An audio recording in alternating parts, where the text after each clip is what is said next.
ওখানে অফিস টফিস তোমার আছে, রিসেপশন আছে, কিন্তু ওই বিল্ডিংটাতে কিছু হয় না। আর আমরা দেখছি কি বারবার যতবার ঘুরছি, ঘুরে ঘুরে ওই একই জায়গায় এসে পৌঁছাচ্ছি, অ্যারো দিয়ে লেখা এপিং ফরেস্ট। আমাদের লাস্ট ডে লন্ডনে, তো আমাদের এপিং ফরেস্টে আবার যাওয়ার কথা, যেই আঙ্কেলের রেস্টুরেন্টে আমরা গেছিলাম যাওয়ার কথা। তো স্বাভাবিকভাবেই সেম আবার যারা বিশ্বাস করে তারা বাইরে দিয়ে ঘুরে গেছে, আর যারা বিশ্বাস করে না তারা এপিং ফরেস্টের মধ্যে দিয়ে গেছে। তো আমরা গেছি, সবাই খাওয়া দাওয়া করেছি, আর রাত 3টে অবধি ওখানে মজা করেছি। যখন ফিরছি হঠাৎ করে কি হলো ব্যাপারটা, ওরা কিন্তু এত বছর ধরে ওই রেস্টুরেন্টে যাচ্ছে, যেহেতু বন্ধুর রেস্টুরেন্ট ওই একজন আঙ্কেলের, তো এত বছর মানে 34 বছর ধরে ওরা ওখানে যাচ্ছে, অথচ রাস্তা ভুল হওয়ার তাহলে কথা নয়। হ্যাঁ, তো আমরা কি দেখছি, আমরা যখন সবাইকে বিদায় জানিয়ে আমরা যখন গাড়িতে উঠলাম, উঠে আমরা যখন আসছি, সামনে যিনি আমার একজন আঙ্কেল আর যিনি লন্ডনে ফার্স্ট বাঙালি মেয়র তিনি বসেছিলেন, আর আমি বসেছিলাম, আর আমার ম্যাম বসেছিলেন পেছনে। হ্যাঁ হ্যাঁ, বাঙালি। তো তখন তোমার যিনি সামনে বসেছিলেন, আমরা দেখছি যাচ্ছি যাচ্ছি যাচ্ছি, বারবার ঘুরে ঘুরে একই জায়গায় এসে পৌঁছাচ্ছি, অ্যারো দিয়ে লেখা এপিং ফরেস্ট, বারবার ঘুরে। তখন এবার দেখছি মানে দুজন আঙ্কেল নিজেদের মধ্যে আলোচনা করছে যে মানে ব্যাপারটা কি হলো, আমরা একই জায়গায় আসছি কী করে, রাস্তা কী করে ভুল হচ্ছে। তখন ম্যামও আমার দিকে তাকিয়ে বলছে যে কি হলো বলতো, আমরা একই জায়গায় বারবার ঘুরে ঘুরে আসছি কী করে। তখন কেউই কোনো উত্তর দিতে পারছে না, আর আমরা দেখছি কি বারবার যতবার ঘুরছি, ঘুরে ঘুরে ওই একই জায়গায় এসে পৌঁছাচ্ছি, অ্যারো দিয়ে লেখা এপিং ফরেস্ট। তারপরে একটা গলি পেয়েছি, গলি দিয়ে ঢুকিয়েছে গাড়িটা। বিশ্বাস করো রাস্তাটার মধ্যে কোথাও কোনো জল নেই, কোথাও জল নেই, অথচ আমরা যাচ্ছি পুরো মনে হচ্ছে গাড়ির দুপাশে জল ছেটাতে ছেটাতে যাচ্ছি। আচ্ছা, এরকম আওয়াজ হচ্ছে, পুরো মনে হচ্ছে জল ছেটাতে ছেটাতে যাচ্ছি, আর ইটের টুকরো কে পুরো এরম করে পিছনে মারছে। হঠাৎ করে দেখি আমার ম্যাম এরম করে বিড়বিড় করে শুরু করেছে।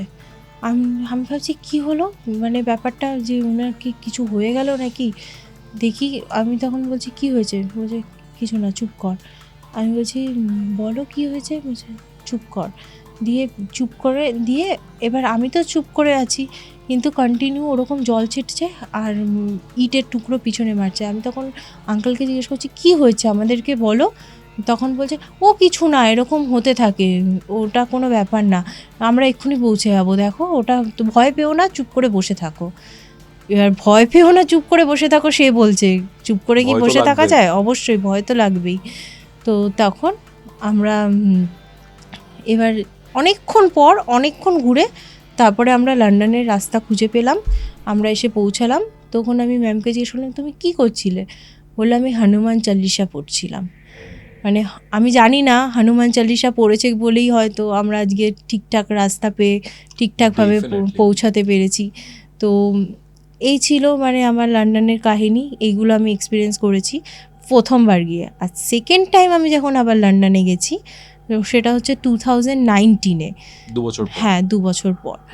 ওখানে আমাদের শো ছিল বোসওয়ার্থ বলে একটা জায়গায়, তোমার লন্ডন থেকে কিছুটা দূরে, 4-5 ঘন্টা দূরে বোসওয়ার্থ বলে একটা জায়গায়। আমাদের যে রিসর্টটাতে প্রোগ্রামটা ছিল, মানে আশেপাশে মানে কিলোমিটারের পর কিলোমিটার কিছু নেই, কোনো বাড়ি ঘর কিচ্ছু নেই, শুধু জঙ্গল আর জঙ্গল।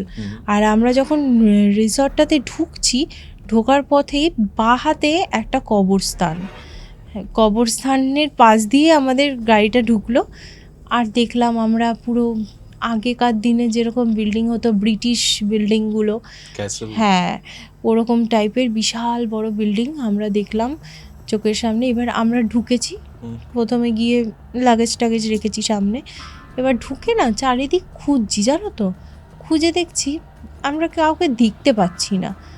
আমরা চিৎকার করে ডাকছি, কিন্তু কাউকে খুঁজেও পাচ্ছি না ওই বিল্ডিংয়ে, কাউকে দেখতেও পাচ্ছি না। তখন আমরা বেরিয়ে এসে তখন একজন আমাদের দূর থেকে ডাকছে, দেখতে পেয়ে, যে এই তোমরা ওই বিল্ডিংয়ে কেন গেছো, ওই বিল্ডিংয়ে নয়, আমাদের এই বিল্ডিংয়ে এসো। দিয়ে আমরা পাশের বিল্ডিংটায় গেছি। তুমি তোমার ম্যাম? হ্যাঁ, পাশের বিল্ডিংটায় গেছি। এবার কেন বুঝতে পারছি না যে ওই বিল্ডিংটা ফাঁকা। তারপরে আমরা লাঞ্চ টাঞ্চ করেছি, করে দেখতে পাচ্ছি যে ওখানকার নোটিশ বোর্ডেই লেখা আছে যে এখানে ভূত আছে। নোটিশ, একদমই নোটিশ বোর্ডেই লেখা আছে যে এখানে ভূত আছে, বসওয়াত লেডি বলে একজন ঘুরে বেড়ায়। তো ওই যে বিল্ডিংটা আমরা ঢুকে পড়েছিলাম, ওই বিল্ডিংটাতে কাউকে ঢুকতে মানে কেউ স্টে করে না, নাইট স্টে কেউ করে না। পাশে যে একটা বিল্ডিং আছে ওখানে সবাই থাকে, ওখানে অফিস টফিস তোমার আছে, রিসেপশন আছে, কিন্তু ওই বিল্ডিংটাতে কিছু হয় না। তো আমরা ভুল করে চলে গেছিলাম ওই বিল্ডিংটাতে। তো আমরা প্রথম দিন আমাদের প্রোগ্রাম শুরু হয়েছে, এবার রাত্রির হয়েছে, তখন 9টা বাজে আমাদের প্রোগ্রাম শুরু হবে। কি হলো, হঠাৎ করে আমি দেখছি আমি ঘুঙুরটা আনতে ভুলে গেছি। ওকে, হ্যাঁ, তো আমাকে ঘুঙুর আনতে যেতে হবে। তো আমি তখন যাচ্ছি, আস্তে আস্তে গিয়ে আমি তখন ম্যামকে বলছি, দেখো আমি একা একা ঘুঙুর আনতে যাবো, তুমি প্লিজ আমার সাথে চলো, কারণ অনেকটা করিডোর পেরিয়ে আমাকে যেতে হবে। তখন বলছে, না দেখ এখানে প্রোগ্রাম স্টার্ট হয়ে যাবে, তুই একা প্লিজ যা। আচ্ছা আচ্ছা ঠিক আছে। দিয়ে তারপরে আমি যাওয়া স্টার্ট করেছি। এবার গেছি, পৌঁছে গেছি, গিয়ে ঘুঙুরটাও নিয়েছি। ফিরছি যখন, বিশ্বাস করো আমার পুরো স্পষ্ট, আমি আমি কার্পেটের করিডোর, তো আমি তো খালি পায়ে হাঁটছি, আর আমার পিছনে মনে হচ্ছে কে একজন জুতো পরে বুট পরে আসছে। আমি পিছন ঘুরে তাকাচ্ছি, দেখছি কেউ নেই। আবার আমি একটু এগোচ্ছি, আবার দেখছি পিছনে কে আসছে। পুরো মনে হচ্ছে একটা ছাওয়া যদি তোমার পিছন পিছন চলে, তুমি যেরকম ফিল করতে পারবে না, ঠিক সেরকম আমার মনে হচ্ছে যে একটা ছাওয়া আমার পিছন পিছন আসছে, আর আমি তাকাচ্ছি, ভ্যানিশ হয়ে যাচ্ছে। দিয়ে আমি এক দৌড়ে পৌঁছে গেছি। তারপর সেদিনকে সারা রাত আমরা লাইট টাইট জ্বালিয়ে শুয়েছি। ঘরের মধ্যে মনে হচ্ছে বাথরুম থেকে কেউ একজন বেরোচ্ছে আর ঢুকছে, মনে হচ্ছে লাইট অফ করলেই ঘরে মনে হচ্ছে কে একজন এরম করে সরে গেল, কে একজন এরম করে চলে যাচ্ছে, এরকম কন্টিনিউ হয়ে যাচ্ছে। তো এবার আমরা ফোন করে যে যারা লন্ডনে যারা আঙ্কেল আছেন তাদেরকে আমরা বলছি যে এরকম এরকম আমাদের সাথে হচ্ছে, তো আমরা কালকেই এখান থেকে বেরিয়ে যাব। তো তখন ওরা বলছে যে হ্যাঁ তোমরা ওখানে গেছো, ওইখানে তো ভূত আছে, এটা তো সবাই জানে, তোমরা যে করে হোক সেফলি ফিরে এসো। আমরা বলছি হ্যাঁ ঠিক আছে, আমরা ফিরে আসবো। তো ওখান থেকে যখন ফিরে আসছি তখন জানতে পারি যে অ্যাকচুয়ালি ঘটনাটা ঘটেছিল কি, ওখানে যে মেয়েটি ছিলেন, সেই তার মানে বাবা মেয়েটিকে নিজের হাতে খুন করেছিলেন।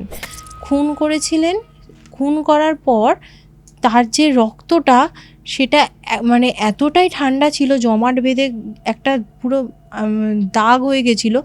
বিশ্বাস করো দাগটা এখনও অবধি রয়েছে, তার রক্তের দাগটা এইভাবে এইভাবে এবড়ো খেবড়োভাবে রয়েছে। আমি ওটা ছবিও তুলেছিলাম, কিন্তু ছবিটা পুরো অস্পষ্ট এসেছে, কেন জানি না। আমি পুরো ক্যামেরা ভালোভাবে তুলেছি, কিন্তু ছবিটা আমি যখন পরে দেখছি পুরো অস্পষ্ট ছবিটা। আমি এটাই ছিল আমার এক্সপিরিয়েন্স লন্ডনে, মানে তাই তোমার সাথে শেয়ার করলাম।